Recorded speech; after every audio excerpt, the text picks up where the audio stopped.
MPs and peers, including prominent Tory politicians, have written to Equalities Minister Amber Rudd, urging her to legislate for equal access to abortion for women here in Northern Ireland. Marion Woods is with Life NI. Good morning to you.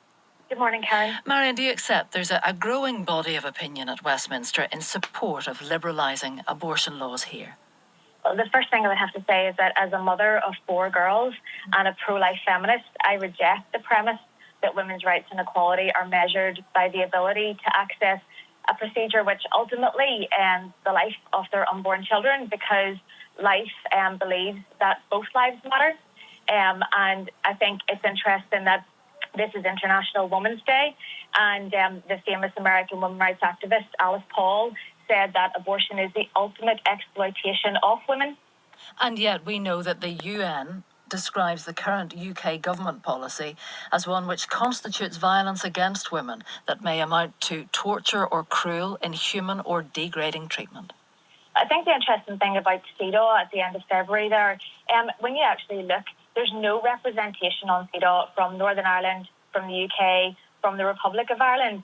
And in fact, CEDAW actually is made up of representatives from states, but they're not actually acting for that state. And it actually does say that committee members serve in their personal capacities. And so what we now have is people acting on their own personal opinion, not from Northern Ireland or the UK, trying to tell women in Northern Ireland that in order to have full rights, we have to be able to access abortion, i.e. we have to be able to end the lives of our unborn children. And I wouldn't call that progress. I would say that that's regressive. And yet we know latest figures from providers of abortion services show that between July 2017 and February 2018, 600 women travelled from Northern Ireland to England to avail of what are now free terminations. 600 women living in Northern Ireland feeling they have to make that journey, which in any other part of the UK they would not have to do.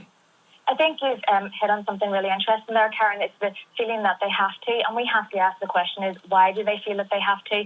And there's a very real effort, and I think I was listening to Grania earlier on when she said that they've been doing quite a bit of work across Westminster, real prospects for legislating reform, and that Amnesty and the FPA will continue to apply pressure.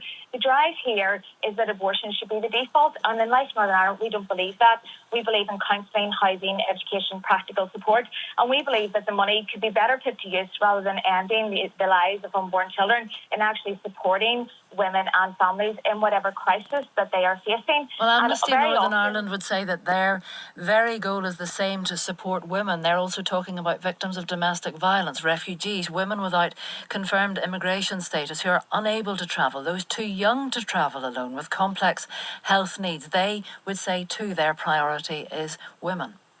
Amnesty's priority is decriminalisation, and what that literally means is that there would be no legal protection for the unborn child up to birth.